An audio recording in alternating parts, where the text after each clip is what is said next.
the NSA, the presidency, the vice president, or the chairman, police service commissioner, or the minister for police affairs will be able to pick on that and say, hey, you are stepping out of line. This is our line. Look at what is happening in Lagos State, for instance.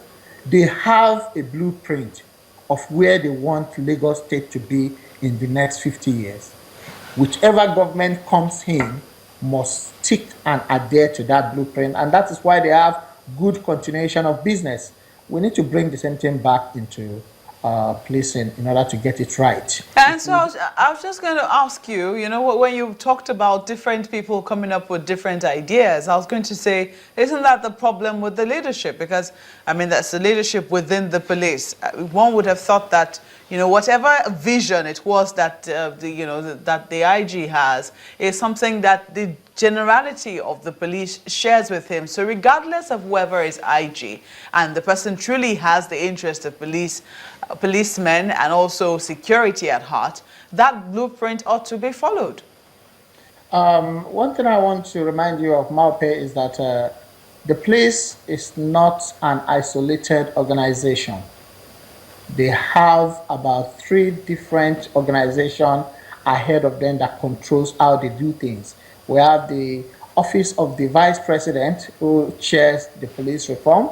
We have the Office of the National Security Advisors, who will come down on them and say, well, in order to secure my country, this is how I want you to run your business. And if they don't stick to that or obey that, they get called in by the presidency and get told off. We have the Police Service Commission, who can choose, promote, and formulate policy for the police.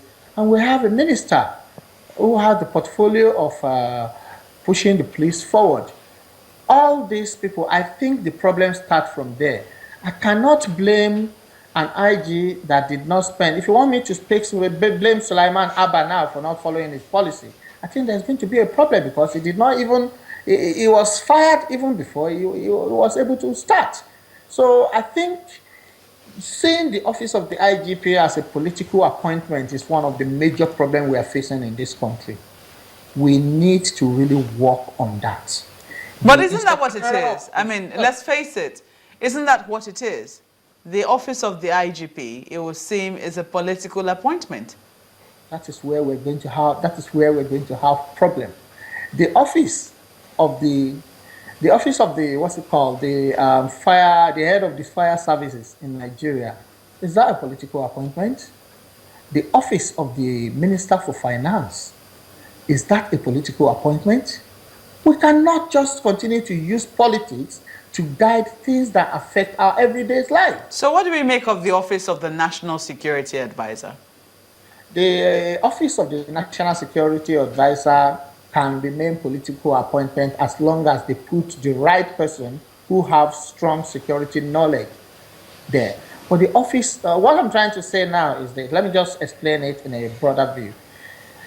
If an IGP was appointed last August, and we know that he's going to retire next August, for instance, what kind of policy can he put in place, and how can we ensure the continuation of business, that whoever that is coming in will not use the political interest of the president or the vice president or the NSA to influence what the former IGP has done?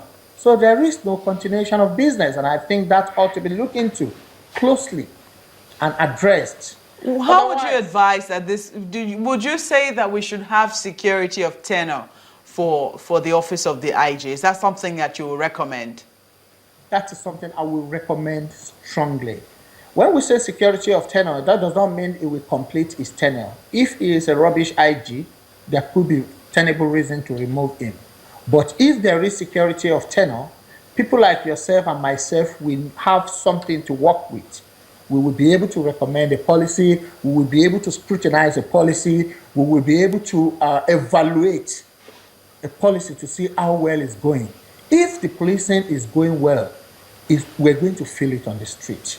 But if the office of the IGP or the IGP have issues with returning his job, if he has to favor some people or have to fear some people that he should ordinarily be able to arrest and jail, if he is now fearing them, before it can do its job, I think we're going to have a problem with the product that we're going to have from that type of organization.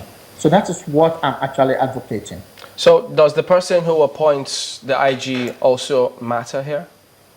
And how? Yes, it does matter. That is why we're going back into the issue of writing up the policy for choosing the IG. For instance, I want to check with whoever that is appointing the IG. What is your reason for recommending that man? What has he got to offer?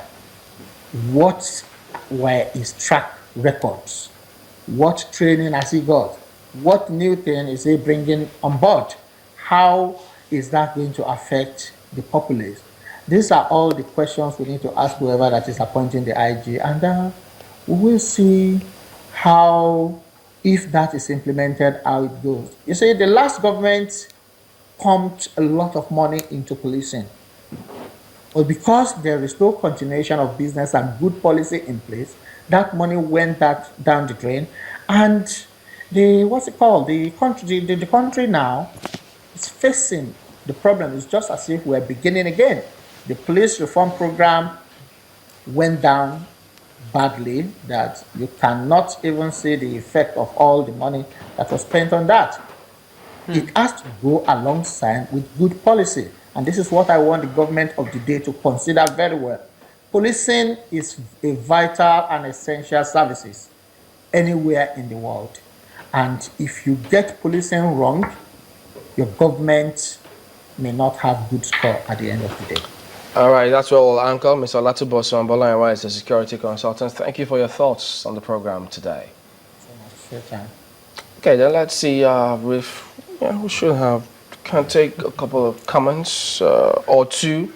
Okay, let's see.